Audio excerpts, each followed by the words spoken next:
Bonjour tout le monde, et oui, on est de retour pour un nouvel épisode de Yes, le podcast de Warrior.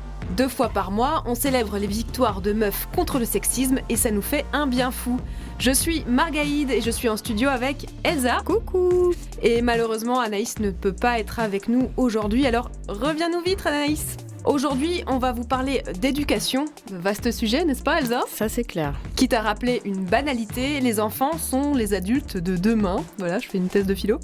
Alors si nous voulons enfin une société débarrassée du sexisme, on n'a pas le choix. Il faut élever nos enfants, nos élèves, nos neveux, nos nièces, nos petites sœurs et frères différemment. Car dès le berceau et même avant, on se répète, mais le sexisme est absolument partout.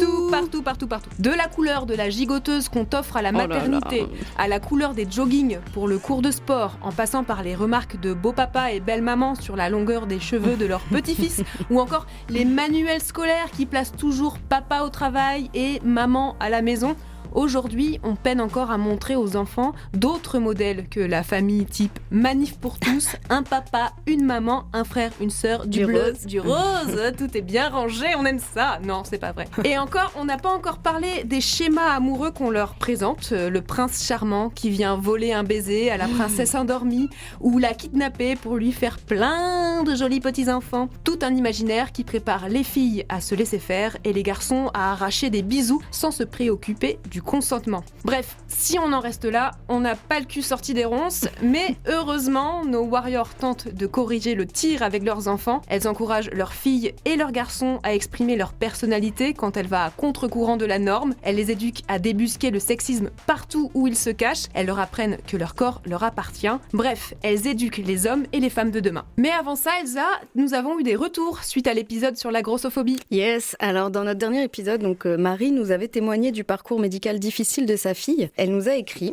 elle a dit « J'ai fait écouter la fin de l'émission à ma fille qui était très touchée de vous écouter. Après, elle m'a raconté qu'elle avait vécu à l'école maternelle des moments durs où les autres enfants lui parlaient mal à propos de son poids. Elle ne m'en avait jamais parlé. Elle a passé le reste de la soirée toute joyeuse à énumérer la liste de tout ce pourquoi c'est chouette d'être gros. Je pense que c'est important pour elle d'avoir été entendue et d'avoir été soutenue. » Ouais.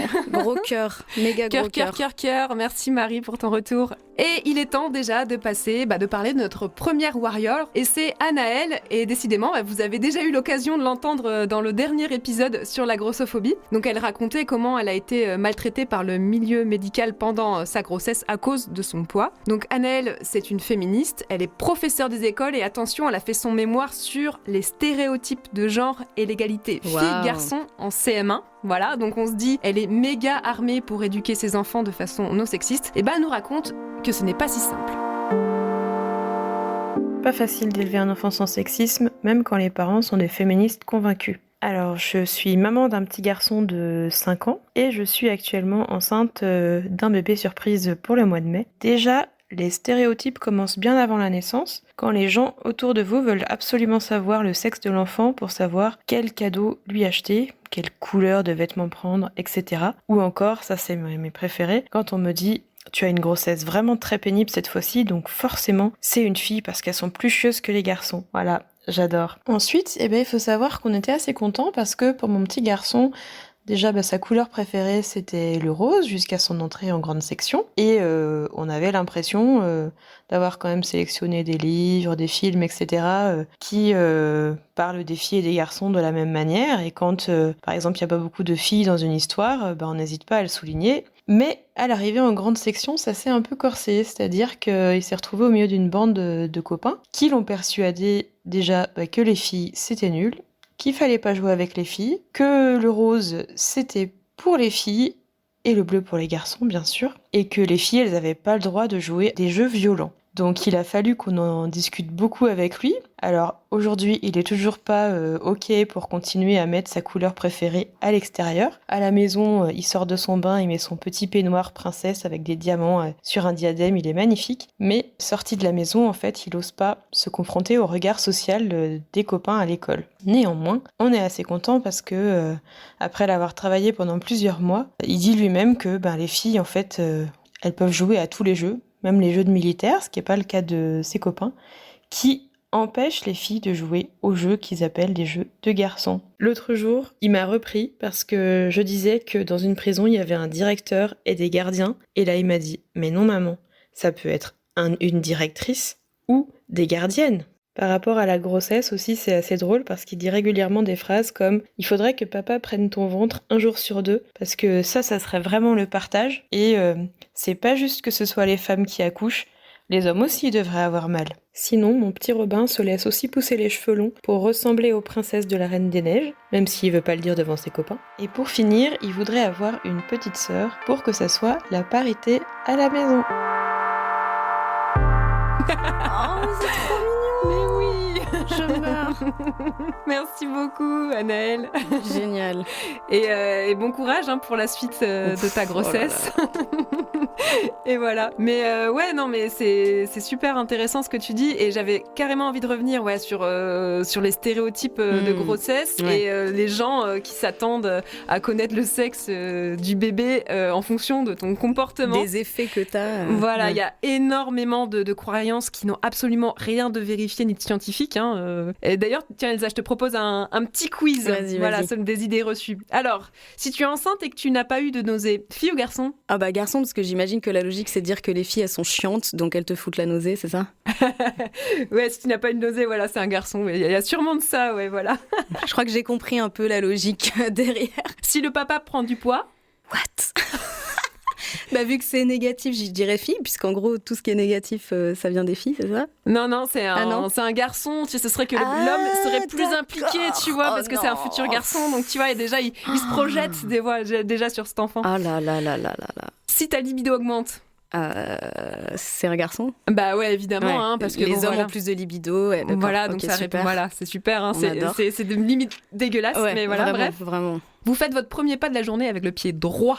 Bah, pied droit, je dirais garçon, vu que pareil, c'est plus positif toujours la droite que la gauche. On dit se réveiller du pied gauche, c'est négatif, donc je dirais que c'est garçon. Hein. Ouais. Voilà. Si votre pilosité a augmenté. Mais c'est horrible. Putain. Bah, garçon, hein, c'est la testostérone qui ressort sur tes poils, c'est ça? Ouais, bravo Elsa. Ouh, je suis super forte. T'es super forte en stéréotype. Prénatal. Voilà.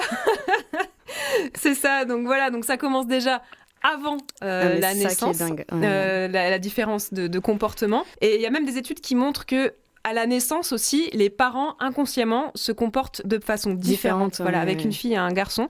Donc c'est Gisèle Apter qui est chercheuse et psychiatre spécialiste de la périnatalité, donc tout ce qui a trait à la grossesse, la naissance et les premières semaines de vie d'un enfant. Donc elle a remarqué que les mères sourient plus à leurs filles et leur manifestent plus de variété d'expressions pour exprimer les émotions. Alors que les garçons, on les touche plus, on les porte plus, et ils sont plus stimulés notamment par les papas que les petites filles. Ouais, ils connectent plus avec les enfants garçons, ouais. Et moi, j'avais entendu aussi que les pleurs de bébé, on réagissait pas pareil, qu'on laissait beaucoup plus les garçons pleurer en mode, faut qu'ils s'endurcissent, machin, enfin... Hallucinant. Voilà, et un petit garçon qui pleure, on va dire il est en colère, alors qu'une petite fille qui pleure, elle chouine, elle fait un caprice, ou elle a du chagrin. Voilà, elle a une variété de... Elle a du vague à l'âme. C'est ça. Et surtout, alors faut en plus pas oublier quand même que, notamment dans les naissances, il y a 1,7% des enfants qui naissent intersexes, c'est-à-dire qu'on peut pas les désigner selon ce que la société accepte comme fille ou comme garçon. On parle là d'organes génitaux, donc 1,7% c'est selon Amnesty International, et c'est autant que de personnes rousses qui naissent. C'est beaucoup. Donc c'est quand même beaucoup de monde. Donc gardez ça à l'esprit. Et voilà, pour en savoir plus sur ce sujet, je vous conseille vraiment d'aller voir ce que fait le collectif Intersexe et Alliés, dont on a déjà parlé dans l'épisode, donc sur les victoires LGBTQI+. Donc qu'est-ce qu'on peut faire nous aussi pour éviter un petit peu tous ces stéréotypes qui commencent super tôt? Alors on peut en tant que parent déjà se détacher un petit peu de cette attente de savoir si c'est une fille ou un garçon, si on y arrive, si on arrive à échapper à la pression, parce que c'est vraiment une pression énorme. Dès le 3e mois on demande alors fille ou garçon, alors que c'est impossible de savoir. Ne pas demander à l'équipe médicale le sexe de son futur bébé. C'est très compliqué parce que souvent les médecins le disent gaffe, oublient, le mettre sur un dossier métier alors qu'on avait dit, donc c'est très compliqué, mais on peut demander à ne pas le savoir, c'est possible. Et aussi, quand on est face à un couple qui attend un enfant, ne pas forcément leur poser comme première question, alors c'est une fille ou un garçon, mais s'inquiéter peut-être plus de la santé de la future mère ou de la santé du bébé ou d'autres choses. Est-ce que ça va? Comment ça se passe? Est-ce que tu te sens bien? Enfin voilà, plutôt que de parler directement de ça, comme si c'était la seule information qui comptait, quoi. Ouais. Alors qu'en vrai, les parents, tout ce qu'ils s'attendent aussi, c'est avoir un enfant en bonne santé. Voilà, un peu tout ce qu'on peut dire sur ce sujet. Et Elsa, je te laisse présenter notre prochaine warrior. Yes, alors notre prochaine warrior, c'est Cécile. Cécile, elle a 34 ans et 2 filles, une de 11 mois et une de 2 ans. Et elle a une histoire très touchante à partager qui est liée au rapport au corps. Le petit truc que j'utilise, c'est une astuce que m'a donnée ma collègue Claire, que je remercie. Et il s'agit de dire que en fait le corps c'est personnel, donc il y a des parties du corps que tu ne peux pas montrer. Tu ne montres pas tes fesses aux gens parce que les fesses c'est personnel, et tu ne laisses pas les gens te toucher n'importe quelle partie de ton corps parce que ton corps c'est personnel. Et je pense que le message est bien passé et que la chaîne de l'éducation est lancée, puisque donc ma petite fille de 2 ans a donné une leçon à son parrain qui est également mon oncle. Donc on était en vacances là en février et ça faisait très longtemps qu'elle avait pas vu son parrain. Elle était vraiment très contente et là, mais au moment de partir, on sait qu'on va pas le voir pendant plusieurs mois. Il sait qu'il va pas nous voir pendant plusieurs mois, donc il met ma fille dans la voiture et puis il lui fait un petit poc sur le nez en lui disant à très bientôt toi. Et du tac au tac, ma fille de 2 ans qui zozote un peu en plus lui dit mais enfin tonton, on touche pas le nez des gens comme ça, c'est personnel. Alors mon oncle me regarde avec une drôle de tête et puis il me demande mais elle a dit quoi? Je dis bah oui, c'est personnel, tu touches pas son nez sans lui demander. Donc voilà, donc je pense que la chaîne de l'éducation est lancée. Ma fille, je suis très fière d'elle. Elle a bien intégré que le corps c'est personnel, et en plus cerise sur le gâteau, elle transmet le message à son parrain de bientôt 50 ans. Donc bravo ma chérie, j'étais très fière d'elle, son parrain aussi. Et puis voilà quoi. Merci pour ce que vous faites, merci pour votre podcast et puis à bientôt. Cécile. Merci Cécile, franchement super quoi. C'est vrai que c'est une super technique pour parler consentement. Bah oui. Souvent on dit le consentement c'est difficile avec les enfants et tout. En fait non, il suffit de prendre des exemples de la vie quotidienne quoi, qui leur parlent. Et le corps c'est personnel, parce qu'en fait je pense que les enfants ils intègrent très tôt que leur corps appartient aux adultes en fait, et qu'ils sont tellement dépendants des adultes en fait que c'est difficile pour eux de résister, parce qu'ils savent qu'ils ont besoin des adultes pour leur donner à manger, pour subvenir à leurs besoins tout simplement. Et du coup, c'est vrai que moi, avant, je voyais beaucoup les gens dire « Allez, fais un bisou à machin, allez, va dans les bras de machin et tout ». Et genre, non, en fait, si l'enfant, il est pas à l'aise avec un adulte, faut pas le forcer, surtout pas à faire des bisous ou à en recevoir, en fait. Enfin, je veux dire, ça, c'est la base, en fait. C'est vraiment la base de la base qui fait que plus tard, on va avoir du mal à mettre les limites, même quand on devient adulte, quoi. Quand on est ado ou adulte, on a encore du mal à dire non, parce que depuis qu'on est bébé, on nous force en fait à faire des bisous à des gens. Quand ils pensent, c'est quand même vraiment tordu comme truc. C'est super malsain. Et je ne sais pas pourquoi. C'est considéré comme de la politesse de base en fait. Alors à la limite dire bonjour, oui. Apprendre aux enfants à dire bonjour, c'est une chose. Mais faire des bisous et faire des câlins, etc., à des gens à qui ils n'ont pas envie de faire des câlins ou des bisous, ça, c'est vraiment pas une bonne idée du tout, quoi. Donc, je trouve ça très cool, effectivement, ce truc de le corps, c'est personnel, et apprenez ça à tous les enfants, parce que il y a du boulot là-dessus, quoi, vraiment. Et je pense qu'il y a beaucoup d'adultes qui ne comprennent pas, en fait. C'est ça, et que l'enfant décide, en fait, avec qui il a envie de faire des bisous, des câlins ou des pocs sur le nez, peu importe ce que c'est, quoi. Mais c'est ça. Il a la capacité de décider pour lui déjà très tôt, quoi. Et ça me fait penser aussi à l'autre truc que je trouve très malsain, c'est le fait de projeter systématiquement une relation amoureuse quand des enfants, même bébés, s'entendent bien ou juste sont l'un à côté de l'autre. Oh, ils sont amoureux et tout ça. J'entends ça tout le temps. Mais vraiment tout le temps. Et c'est quand même vraiment... Enfin, ça montre à quel point on projette ça dès qu'ils ont 6 mois, hein, vraiment. Ouais, et surtout uniquement des relations hétérosexuelles, quoi. On va pas dire ça de deux petites filles ou de 2 petits garçons. Mais jamais de l'amitié. Aussi. Ça n'existe pas. Donc tu m'étonnes qu'après ce soit compliqué l'amitié homme-femme, tu vois. Et ensuite elle a rajouté dans son mail au passage, concernant les représentations des filles dans les dessins animés, je suis atterrée par ce que je vois dans les dessins animés pour tout petit. Elle dit qu'elle est très déçue par Mulan, d'ailleurs. Oh non. Elle dit la chanson du début, c'est « Les garçons aiment les filles calmes et dociles. Nous devons servir l'empereur pour combattre les uns, les hommes en se battant, les femmes en enfantant. » Au secours. Après, je sais pas, dans cette chanson, il y a aussi un truc où Mulan, elle arrive, elle se lie d'amitié quand même avec des mecs qui sont pas non plus dans la virilité classique, où du coup, il y a un peu un décalage entre ce que leur dit le commandant et ce qu'ils sont en fait. Bien Mulan sûr, est une femme et les autres mecs sont absolument pas capables d'être des soldats. Mais oui, effectivement, à la fin, Mulan tombe amoureux du commandant et tous les mecs arrivent à devenir forts et à combattre les uns. Ouais, voilà. La morale de cette histoire, c'est quand même que voilà, on valorise en fait vachement le comportement masculin et aussi dans les contes, en fait, tout ce qui est princesse est beaucoup dévalorisé. C'est aussi pour ça que c'est difficile pour les garçons d'assumer aimer les princesses parce qu'on valorise les comportements masculins, courageux, d'aventuriers et tout ça, mais tout ce qui est prendre soin de soi, prendre soin de son intérieur, prendre soin des autres, est systématiquement vu comme un truc de princesse, c'est mièvre, voilà. Alors qu'on peut tout à fait le valoriser, c'est tout aussi noble que d'aller combattre les dragons, quoi, de prendre soin de soi et de prendre soin des autres. C'est ça. Allez, c'est le moment de vous présenter Laura. Elle a un petit garçon qui aime porter des robes. Elle nous raconte.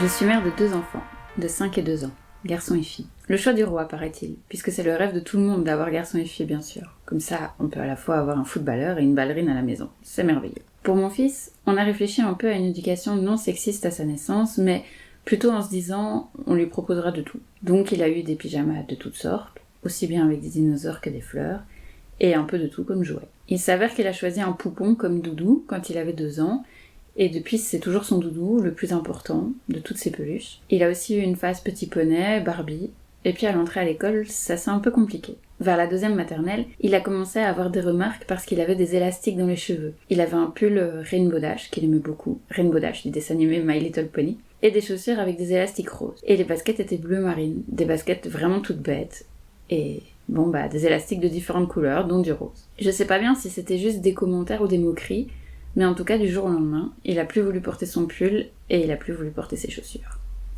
Ça, c'était du côté des enfants. Du côté des adultes, on a rencontré un problème parce qu'il aurait bien aimé aller à l'école en robe. Une robe très banale, comme on en fait plein dans les rayons enfants, un peu comme un long t-shirt.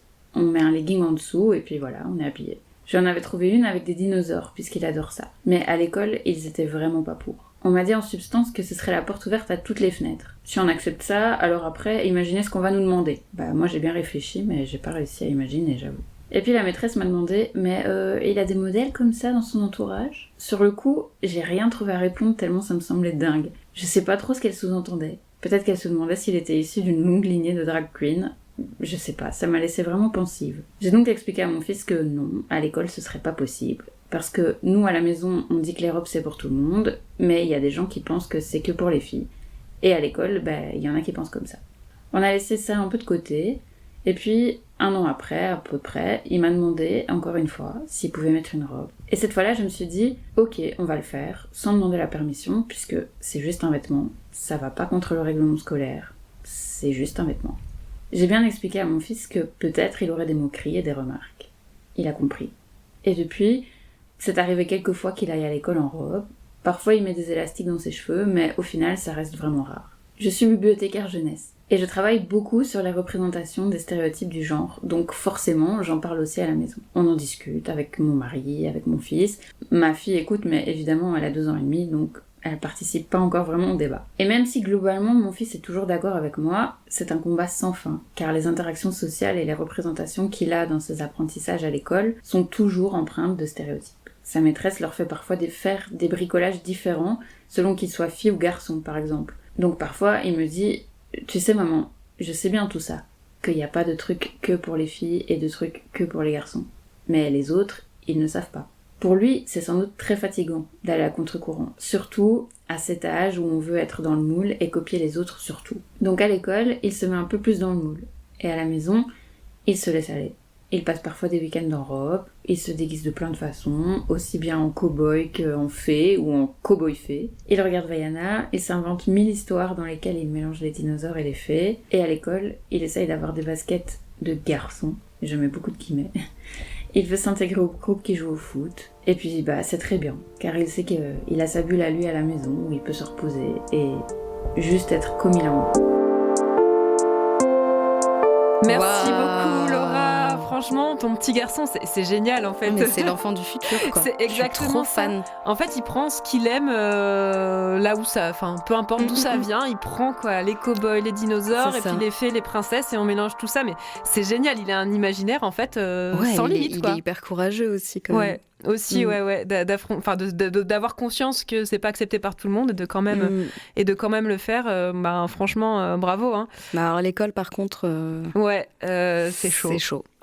C'est très très chaud et franchement ça, c'est vraiment une urgence hein, de former les enseignantes et les enseignants justement à une éducation non sexiste, mais bon on a vu on a vu ce que ça donne voilà, avec la mise en place de l'ABC de l'égalité, voilà tout de suite vous allez apprendre à nos enfants à se masturber, mais de quoi tu parles? Mais c'est incroyable, l'hystérie totale. Voilà, dès qu'on essaye un petit peu de faire de l'éducation à la sexualité à l'école publique, en fait il y a une énorme levée de bouclier et c'est quand même grave. On est en 2021 s'il vous plaît. Oui, sachant que par exemple pouvoir mettre une robe, c'est même pas une éducation à la sexualité, c'est juste mettre un vêtement, point. Enfin...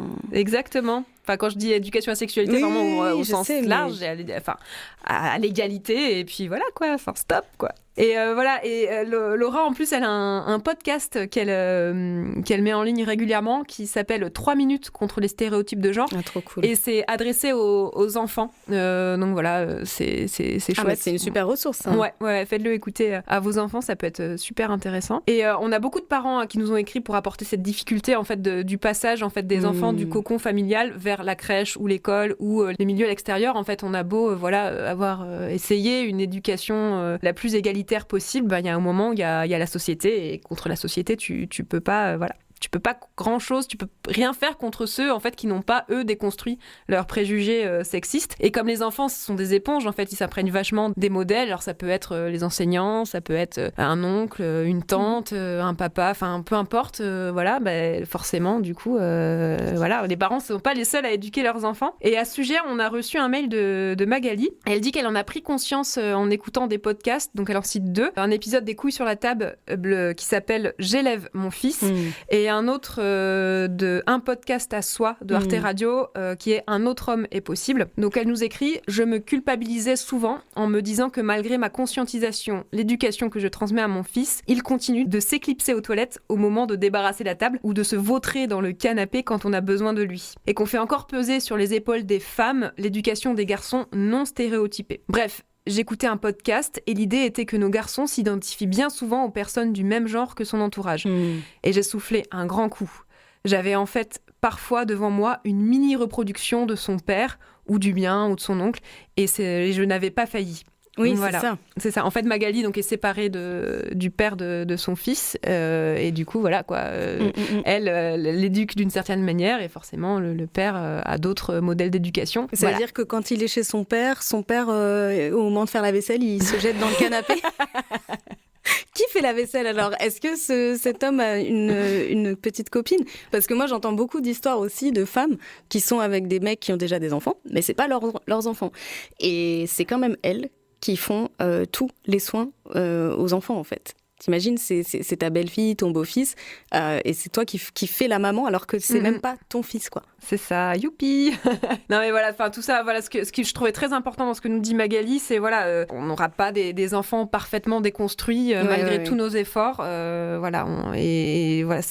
vous faites du mieux que vous pouvez et de toute façon, ce sera formidable.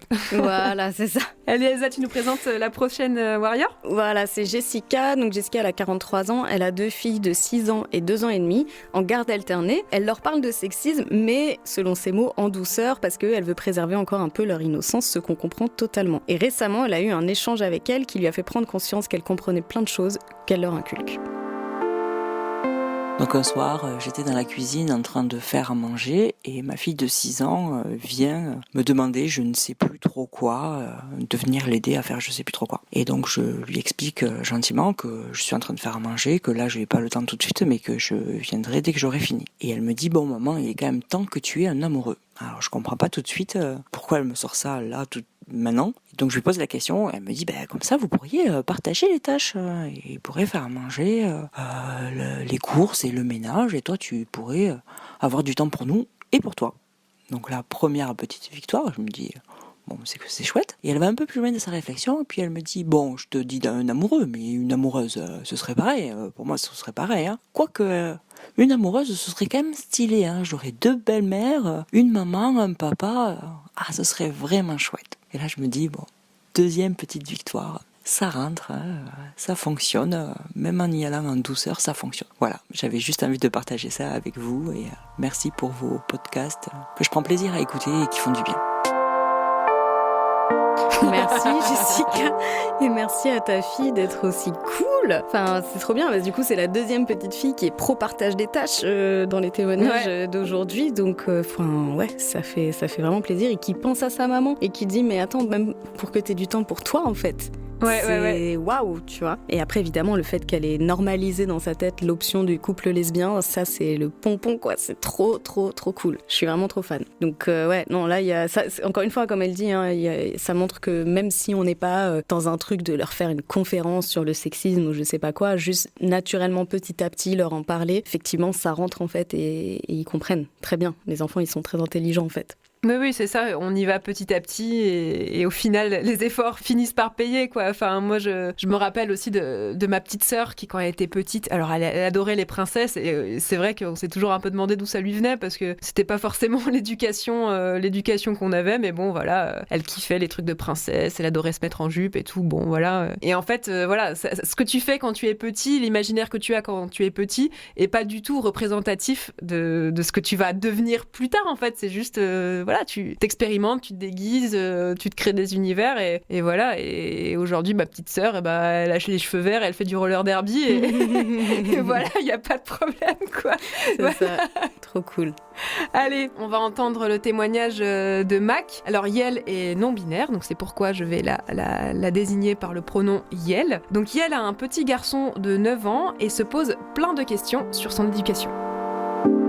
Bonjour tout le monde. Alors, il tombe très bien votre épisode sur l'éducation parce que c'est justement un sujet que je ressasse beaucoup ces temps-ci, notamment avec le fait de déconstruire tout ce que j'ai appris, que ce soit dans mon éducation ou à l'école, etc. Et le fait de militer pas mal depuis plus de 2 ans maintenant, contre le patriarcat évidemment. Et justement, dernièrement, j'en ai discuté avec une copine et je lui disais que quand mon fils est né, on voulait pas savoir son genre avec son papa, c'était la surprise.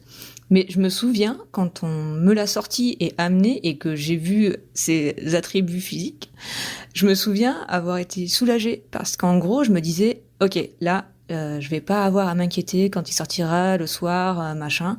Et évidemment, depuis que je suis dans la remise en question de la société patriarcale, je me suis longuement interrogée sur d'où venait ce soulagement et pourquoi.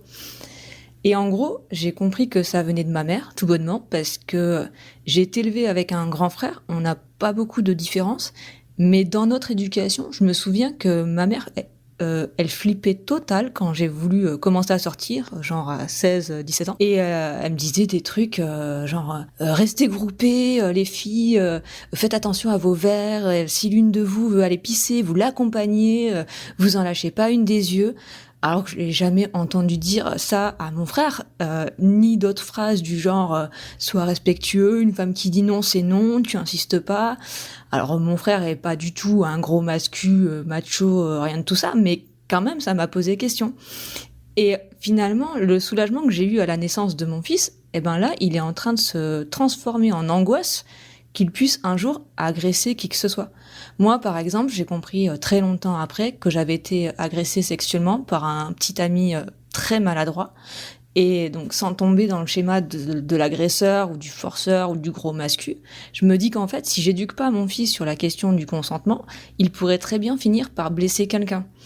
Et d'une manière générale, je le sensibilise à toutes les formes de discrimination, puisqu'elles sont systémiques, et qu'il va pas forcément s'en rendre compte parce qu'il est blanc et a priori hétéro, même si j'insiste un peu parfois, quand on parle d'amour, je lui répète bien qu'il peut avoir un amoureux un jour, c'est ok. Mais bon, là, apparemment, il a une amoureuse. Après, il a 9 ans et il est autiste, alors ce qui est difficile, c'est de savoir comment il conçoit le monde autour de lui. Et ça fait longtemps que j'ai compris qu'une des astuces avec lui, c'est de planter des graines, c'est-à-dire pas se lancer dans des tirades ou des explications argumentées, bien construites, etc. Sinon, il sature. Mais par contre, ça va être de lâcher une info comme ça en passant. Ou ce que je fais aussi, c'est que je tapisse sa chambre de petites affiches et il les lit et je sais qu'il va mouliner. Et parfois, ça va popper dans la conversation, il va m'en parler pour en savoir plus. Par exemple, je lui ai mis les dépliants antisexistes de Maman Rodarde qui expliquent que les garçons peuvent mettre du vernis ou pleurer et les filles peuvent être bonnes en maths ou aimer le foot, etc. avec des photos de personnalités connues. Et sinon, j'aime beaucoup le travail d'Élise Gravel aussi. Là est plus complet sur les différences, les émotions, le consentement, même l'écologie, en fait tout un tas de sujets. Et je trouve que c'est des ressources qui s'adressent aux enfants et c'est un super appui pour lancer des sujets qu'on voudrait aborder avec eux. Mais on ne sait jamais à quel moment parler de choses un peu sérieuses. Et pour conclure, je raconterai une petite anecdote de mon fils parce que bon, il mouline de son côté et parfois il me sort des phrases sans contexte du tout, vraiment. Et l'autre jour, il m'a dit tu sais que les femmes avaient le droit de rien faire avant? Et j'ai rigolé un peu et j'ai dit ah bon? Comment ça? Et il m'a dit oui, avant elles devaient demander la permission pour travailler par exemple. Et donc là j'ai hoché la tête et je dis oui, c'est vrai. Et du coup il m'a dit eh ben là ça va mieux du coup. Et j'ai pas pu m'empêcher de rire, évidemment. J'ai dit, écoute, on est sur la bonne voie, c'est sûr, mais il y a encore un peu de boulot. Merci.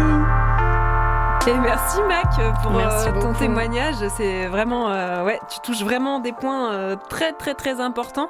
Alors, je note ta référence, la maman de Rodard. C'est vrai que je connaissais pas. Je suis allée regarder. C'est vrai que c'était super. C'est des petites affiches. Les garçons peuvent-ils et les filles peuvent-elles, avec des exemples. Par exemple, on voit Barack Obama pleurer ou Madonna avec des poils sous les bras. Enfin, c'est vraiment pas mal à afficher, ou même pour les enseignants, les enseignantes, à afficher dans leur classe aussi. Je pense que ça peut être. Oui, la communication visuelle, ça marche très très bien. Ouais. Voilà. Et moi, ce qui me marque vraiment beaucoup, alors déjà le fait qu'elle arrive à discuter de tout ça avec son fils autiste, voilà, donc c'est que on peut en discuter avec tous les enfants, voilà, avec leurs mots évidemment et en fonction de leur âge et de ce qu'ils comprennent, voilà, on s'adapte. Je pense que les parents sont les mieux placés quand même pour savoir un petit peu leurs enfants où ils en sont. Mais il y a quelque chose de super intéressant et de effectivement difficile, comme elle le dit, quoi, cette question qui fait un peu écho à ce qu'on a vu un peu sur les réseaux sociaux, la question que toutes les féministes ont posée à un moment.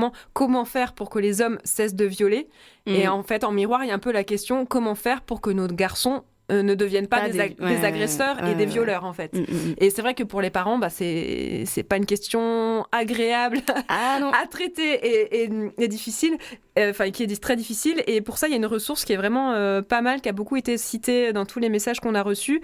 C'est le livre de Aurélia Blanc, Tu seras un homme féministe, mon fils, aux éditions Marabout. Voilà, il coûte 15,90 €. Et il y a beaucoup, en fait, d'astuces et de pistes pour justement élever les garçons d'une façon différente. Et il y a tout un chapitre là-dessus sur l'éducation à la sexualité et les violences sexuelles. Donc il y a quelques pistes dont elle parle qu'on peut partager maintenant. Donc déjà, ce qu'elles disent, c'est ce que tu disais aussi tout à l'heure, Elsa, c'est arrêter de prêter une vie amoureuse aux enfants. Et notamment pour que les garçons arrêtent de croire que une relation avec une fille, c'est forcément une relation de séduction, une relation amoureuse. Parler très tôt de consentement aussi, comme Cécile l'a fait tout à l'heure avec sa fille. Alors elle donne un truc que je trouve assez rigolo avec un exemple très simple. On peut dire à son enfant, lui dire un exemple, tu es en train de dormir et ta petite sœur vient et te coupe les cheveux. Est-ce que tu es d'accord?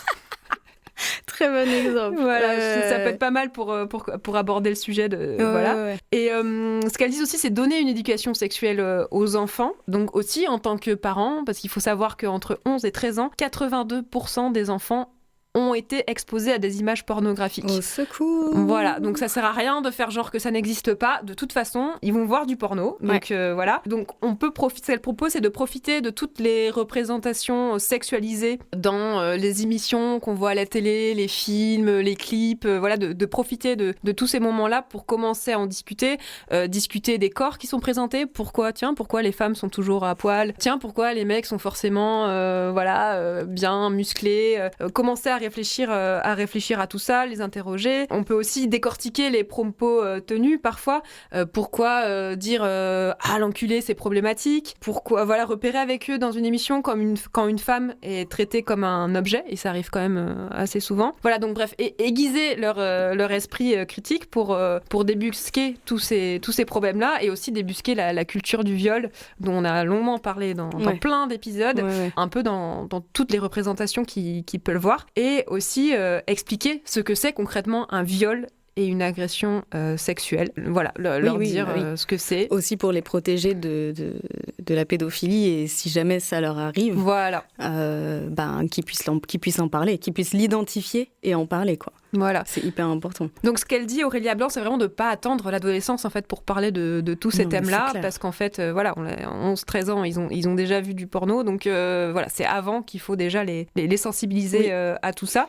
Et aussi, avant toute chose, la première chose à faire, c'est de défaire nos propres représentations à nous. Parce que, voilà, comme on l'a dit tout à l'heure, les enfants se construisent par rapport à des modèles. Donc voilà, si nous, déjà, on n'est pas au clair sur ces questions-là, forcément, ce qu'on transmet à notre enfant, voilà, ça peut être problématique. Voilà. Et sur la question du porno, en fait, moi, j'avais écouté un truc super intéressant. C'était un podcast, une émission de France Culture qui s'appelle LSD, la série documentaire, qui était une série de Ovidie. Et en fait, c'était un journal de bord d'une année d'expérimentation en Charente auprès des enfants d'Internet et de la culture porn, mêlant témoignages d'ados et paroles d'adultes dépassés. Donc, sur ce sujet-là, le sujet du porno et de la sexualité, comment on en parle à des ados ou pré-ados, hyper intéressant. Ouais, et du déni aussi de l'éducation nationale sur ces questions-là, et de limite la croisade que doit mener Ovidie, c'est ça, appuyée par certains chefs d'établissement, pour convaincre les rectorats que oui, en fait, c'est important de le faire, quoi. Oui. Et comment elle subit aussi du slut-shaming, parce que les parents disent mais attendez, c'est une ancienne actrice porno, comment ça ?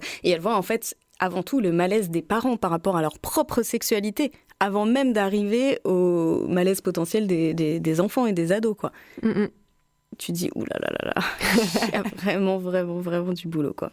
Et pour terminer sur cette question-là, on a reçu vraiment tellement de messages, vous avez toutes des astuces à partager. Il y a Margot qui nous dit aussi, donc elle a un fils de 3 ans, donc pour commencer à parler de toutes ces questions-là, tout simplement ce qu'elle a commencé à faire, c'est nommer les organes sexuels par leur nom. En fait, ne pas dire zizi, zézette, minou, voilà, vraiment les nommer par leur vrai nom, donc clitoris, vagin, pénis, testicule, mais aussi anus, voilà. Et elle précise que quand le petit note que le poupon, il a pas de sexe, elle le dit tout simplement, que les fabricants l'ont oublié.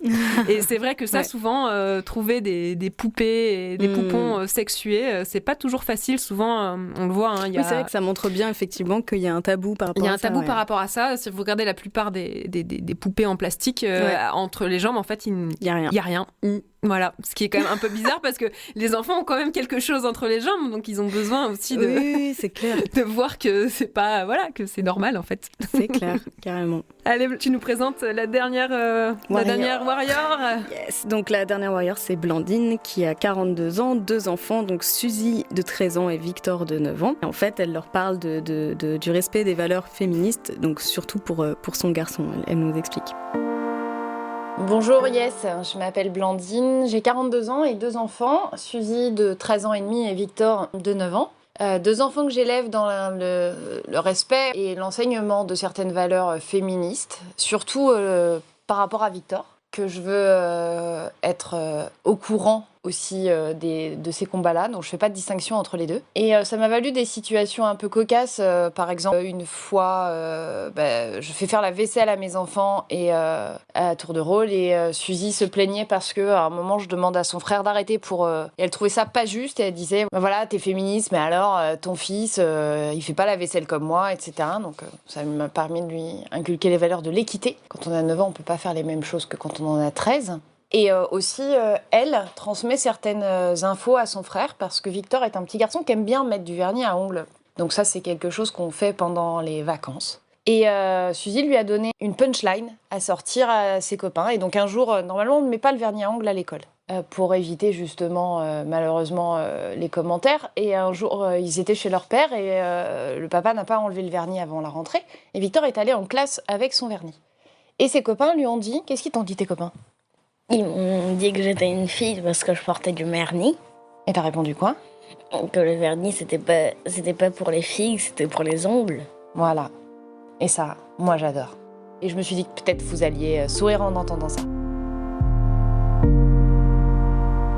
Merci. Non mais on sourit plus, moi je suis morte de rire, mais c'est génial, j'adore, c'est trop bien. Bravo Victor, Ah mais franchement. la meilleure punchline. Bah du coup apparemment c'est sa sœur qui lui a donné, mais c'est trop une bonne idée.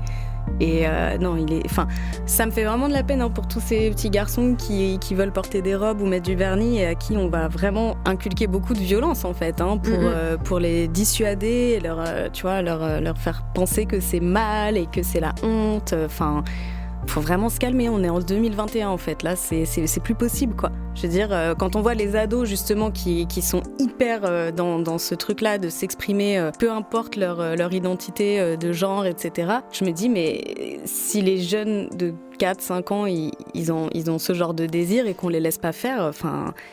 C'est pas possible, quoi. C'est hallucinant. Encore une fois, les enseignants, là, il y a vraiment du travail à faire d'éducation, quoi. Ouais, et c'est surtout qu'en ce moment, on pousse vachement les filles à faire du sport. Enfin, on voit de plus en plus de jeunes filles qui font du skate, qui vont jouer au foot, ce genre de choses. On les pousse. Enfin, il y a pas mal de programmes pour les pousser à aller vers les carrières scientifiques. Ouais. Enfin, il y a vraiment un travail qui est fait là-dessus, et c'est vraiment super.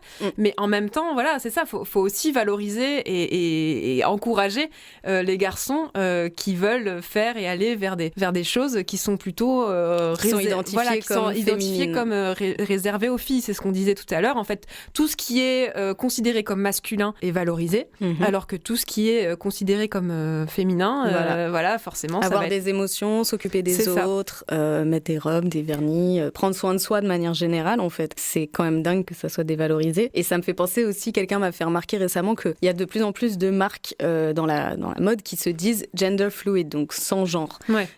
Mais en fait, ces marques-là, elles mettent par exemple des ensembles de jogging ou des trucs comme ça, mais elles mettent pas des robes. Ouais, c'est vrai. Ni des jupes. Alors que pourtant, on voit qu'il y a certains artistes, même dans le rap, Kanye West, Travis Scott, ils mettent des jupes. Dans les années 80, il y avait plein, même dans les années 70, plein d'artistes qui mettaient des robes ou des trucs comme ça. Et maintenant, non, en fait, quand on dit sans genre, en fait, ça veut dire masculin.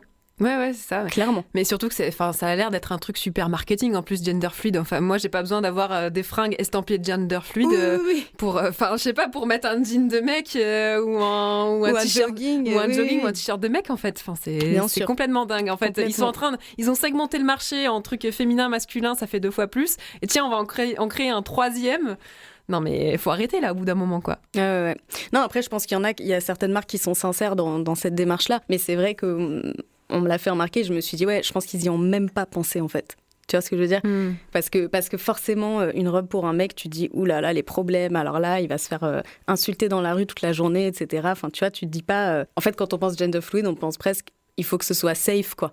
Il faut que ce soit un truc qui te fasse sentir à l'aise. Et à l'aise, ça veut dire, tu vas pas te faire harceler, donc cache tes formes, cache-toi, enfin, tu vois. Et pas célèbre ton corps et machin, mets-toi en avant, quoi. Donc voilà, après, l'autre truc qui est intéressant dans ce qu'elle dit, c'est qu'elle lui a inculqué l'équité, parce que sa fille lui disait que c'était pas juste que son frère fasse pas la vaisselle jusqu'au bout, etc. Et effectivement, l'équité, c'est quelque chose aussi dont on peut parler pour le sujet du racisme, pour les sujets liés au handicap, à tout ce que vous voulez. C'est le fait, en fait, de prendre en compte les différences des gens, que ce soit des discriminations qu'ils puissent subir, des handicaps ou autres, et ne pas dire non, c'est l'égalité, on donne exactement la même chose à tout le monde. Puisqu'en fait, on part pas tous avec le même bagage à la base. Donc typiquement, on vient pas tous des mêmes milieux sociaux, on n'a pas tous le même capital culturel, on n'a pas tous la même santé, etc., etc., etc. Et du coup, en fait, dire égalité, on donne la même chose à tout le monde, bah en fait, ça n'a pas de sens. Parce que ça va que avantager ceux qui ont déjà des privilèges. Donc ça, c'est un concept intéressant aussi, je trouve. Et du coup, on va passer au self-care. Et toi, t'as lu un bouquin, c'est ça, Elsa ? Ouais, un bouquin qui s'appelle « Éduquer sans préjugés ». Donc, on vous mettra aussi dans la liste des références de l'épisode. Et il y a 2 choses alors que j'ai trouvées intéressantes, dont une dont on a déjà parlé. Donc, la première, c'est la surcharge maternelle. C'est-à-dire qu'après un accouchement, on a tendance à ne s'adresser qu'à la mère. On va dire, est-ce que tu as trouvé un mode de garde ? Tu l'habilles en quelle taille ? Tu le laisses pleurer ? Tu le nourris pas au sein ? Tu vas l'allaiter longtemps ? Il t'aide un peu ton mec ? etc. Ouais, il t'aide un peu. Il fait du babysitting quand il a rien d'autre à faire, quand il a fini ses trucs importants de papa. Et donc, encore une fois, voilà, on s'adresse qu'aux mères, on les abreuve d'injonctions contradictoires et de beaucoup d'avis non sollicités. Mais ils font comment, du coup, quand c'est un couple gay qui vient d'adopter un enfant, ils leur parlent pas de l'enfant? Oui, là, déjà, c'est une situation particulière, mais oui, enfin... Bug au cerveau, genre. C'est ça. Ils ont donné une précision que je trouve très intéressante, c'est que pour les parents racisés, s'ajoutent des soupçons d'incompétence, voire de violence éducative. Ah ouais. Quand c'est des parents noirs ou arabes, on va dire, ah ouais, il risque de taper l'enfant ou d'être violent avec, et ce genre de choses. Donc ouais, non, ce livre, il est hyper intéressant. Et ils disent, un premier exercice, si vous avez une jeune maman dans votre entourage, impliquez le papa dans vos phrases. Lorsqu'il s'agit des soins, des sujets qui sont liés au bébé, ne parlez pas que à la mère. Donc voilà, premier point. Et ensuite, pour l'histoire de la sexualité, parler de la sexualité aux enfants. Alors, il y a un témoignage dans le livre qui est intéressant. Donc, c'est Joyce qui a 29 ans qui dit « Je prenais ma douche et ma fille était dans la salle de bain avec moi, comme tous les matins. Cette fois-là, elle m'a regardée avec attention, puis elle a indiqué mon entrejambe en me demandant « C'est quoi ça ?» J'ai paniqué, je ne savais pas quoi lui répondre, je ne voulais pas utiliser des mots infantilisants et en même temps, je n'arrivais pas à dire « la vulve, ma vulve ». Donc, ça rejoint ce qu'on disait tout à l'heure. Donc là, je vous lis un extrait du livre que j'ai trouvé super intéressant. Alors, ils disent « Parfois, utiliser des mots comme vulve ou testicule avec les enfants crée une gêne. On se dit qu'on les oblige à grandir trop rapidement, trop brusquement. C'est pour ça qu'on préfère recourir à des synonymes ou ne rien dire du tout. Mais est-ce vraiment la bonne solution ? Que révèle le fait d'employer des synonymes ? Que le mot est sale, indécent, imprononçable ? Et si, au contraire, bien nommer les parties du corps pouvait contribuer à les normaliser en leur ôtant tout voile de honte ou d'indécence. Donc si nos enfants ont des bras et des jambes, ils ont aussi des pénis et des vulves. Ce n'est pas les exposer à la sexualité que de leur apprendre comment décrire leur sexe. Ça leur permet tout simplement de se l'approprier, justement parce que nous voulons préserver leur part d'innocence. Pourquoi ne pas commencer par nommer leur anatomie sans dramatiser, sans en faire toute une histoire ? Nos enfants ont des corps, ils ont des sexes, parlons-en avec eux. S'approprier son corps, le connaître, l'apprécier et le défendre, n'est-ce pas là un des plus beaux cadeaux qu'on pourrait faire à nos enfants ? Et en fait, ce que j'ai noté aussi, c'est qu'en fait, ne pas en parler, ça a des conséquences. Donc en 2018, un sondage réalisé par ACT Intimate Survey sur plus de 1000 femmes révélait que 62% des Françaises ne savaient pas ce qu'est la vulve, ni où elle se trouve exactement. Ouais. Waouh. Certaines filles en viennent même à être complexées. Elles ne savent pas si la taille de leurs lèvres est juste, si leur couleur est normale, sans compter les pertes blanches, les odeurs, le développement de la pilosité.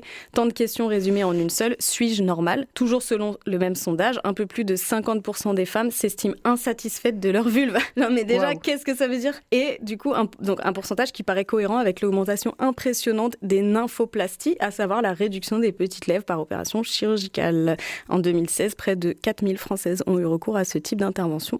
On coupe, on lisse, on décolore. Ça, c'est complètement fou, en fait, d'être insatisfaite de quelque chose qui n'est pas représenté en général, à part dans le porno, quoi, mais c'est complètement fou, quoi. Ouais, non, mais voilà, c'est très violent, la façon, encore une fois, dont on nous incite à nous détester et à penser qu'il y a toujours quelque chose qui ne va pas avec notre corps. Donc, donc clairement, on en a parlé plusieurs fois, mais je pense que c'est vraiment important. N'hésitez pas à parler de tout ça à vos enfants. Et pareil, on a plein de ressources donc, à vous proposer. On a lancé un appel donc, sur Twitter et sur Instagram aujourd'hui. On les mettra tous dans le lien. Je vais vous en citer quelques-unes. Donc déjà, il y a le collectif PAF, collectif militant pour une parentalité féministe. On adore. Donc, ils ont mis un article en ligne avec des recommandations qu'ils ont fait suite à une soirée débat sur ce sujet. Ensuite, on a les albums Ulysse et Alice et La pire des princesses, recommandés par Gab Richard. J'adore ce titre, La pire des princesses. La pire des princesses, c'est ça. Ensuite, il y a des affiches à imprimer de Élise Gravel, le travail de la maison d'édition Talent Haut. Après, on a le petit traité d'éducation féministe de Lucille Bélan. Voilà, on a Filles, garçons, même éducation d'Elisa Rigoulet. L'album de Sophie Gourion, Les filles peuvent le faire aussi. Ça, c'est cool aussi. Un livre de Chimamanda Ngozi Adichie qui s'appelle Lettres à Ijewele. Voilà, on a tout un tas de trucs. Après, on nous a proposé aussi, plus pour les ados, sexe éducation. Évidemment. La BD d'Ovidie sur la sexualité, la série Scam et le dessin animé Shira. Shira, S-H-E-R-A. Cool. Donc voilà, on vous mettra tout de toute façon en description de l'épisode. Ouais, et moi j'ai une petite référence en plus, un projet de livre qui s'appelle Les Puissantes et qui est adressé aux enfants à partir de 6 ans. Et le thème donc ce sont les femmes noires inspirantes. Donc il y aura des portraits de Aya Nakamura, Surya Bonali, Christiane Taubira, enfin ça a l'air trop chouette. Et donc si vous voulez le recevoir, vous pouvez participer au crowdfunding sur Ulule. Et attention, hein, c'est les derniers jours parce que ça finit le 10 avril. Bah voilà, c'est déjà la fin de cet épisode. On pourrait encore en parler pendant des heures, mais bon là, c'est l'heure du goûter. Hein, enfin surtout on va libérer l'équipe de Radio Grenouille à Marseille qui nous accueille pour l'enregistrement aujourd'hui et merci. On remercie aussi nos 6 warriors, Mac, Cécile, Laura, Blandine, Jessica et Anaëlle. Bravo à vous, vous êtes des parents formidables. Bravo. Yes, c'est un podcast Made in Marseille produit par Popcast. Si ça vous a plu, n'hésitez pas à nous laisser des étoiles, des commentaires, des messages, des vocaux partout où vous voulez sur les réseaux @yespodcast. Vous y trouverez aussi nos prochains appels à témoignages. Vous pouvez toujours aussi nous écrire par mail à warriors@yespodcast.fr. Yes avec 3 S. Voilà, on se retrouve vite et d'ici là, ne lâche rien et n'oublie pas, tu fais du mieux que tu peux, tu t'en sors super bien, tu nous impressionnes et tu nous inspires. Bref meuf, t'es une warrior. Wouhou!